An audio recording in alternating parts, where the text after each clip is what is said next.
ரத்தம் சுழலாவிட்டால் கட்டி, பணம் சுழலாவிட்டால் வீக்கம்.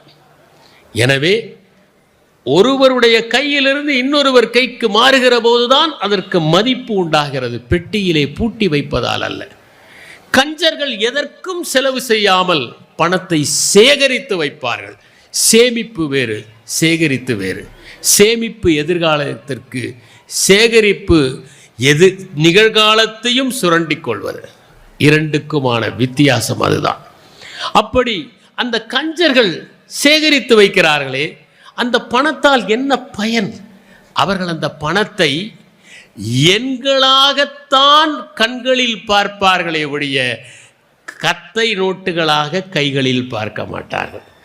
ஆனால் ஓர் அதிசயம், நீங்கள் கஞ்சர்களை பற்றி நகைச்சுவை சொன்னால் அதிகமாக கைத்தட்டுவது கஞ்சர்களாகத்தான் இருக்கும்.